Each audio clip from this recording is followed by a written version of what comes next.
देखिए, जहां लोकसभा चुनाव की तारीखें घोषित हो चुकी हैं, लेकिन प्रदेश में सियासी पार्टियां अपने उम्मीदवार तय करने और उनका ऐलान करने में टाइम ले रही हैं। बीजेपी हो, कांग्रेस हो या स्थानीय क्षेत्रीय पार्टियां, सभी पहले तुम वाली स्थिति में है। कांग्रेस की दुविधा यह है कि पार्टी की सेकेंड लीडरशिप डेवलप नहीं होने की वजह से अब इनके सामने मजबूत पंजाबी चेहरे की कमी नजर आ रही है।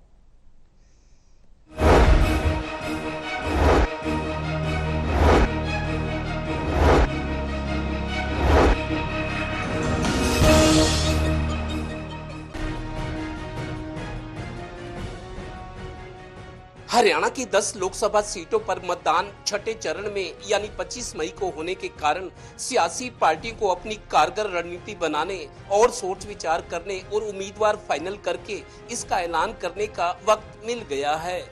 तारीखें आने से 2 दिन पहले बीजेपी अपने 6 उम्मीदवार घोषित कर चुकी थी। अब 4 में वो भी इसलिए टाइम ले रही है क्योंकि चारों ऐसी सीटें हैं जहां बहुत सोच विचार जरूरी है। ऐसे में कांग्रेस भी टाइम ले रही है। यही स्थिति जेजेपी और आईएनएलडी की है, यानी वेट एंड वॉच, पहले तुम।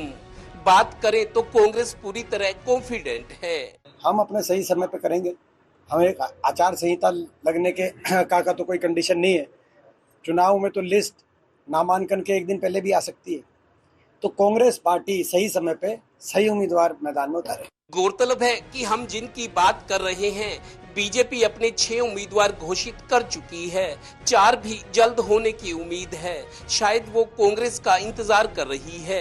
दरअसल कांग्रेस की कमजोरी और ठोस उम्मीदवारों का टोटा इसलिए भी है क्योंकि पार्टी ने अपनी सेकंड लीडरशिप पर ध्यान नहीं दिया, जबकि बीजेपी ऐसा करती ही नहीं रही। उसने छोटे पदों पर अच्छा काम करने वालों को पुरस्कार भी दिया है और बड़े पद दिए।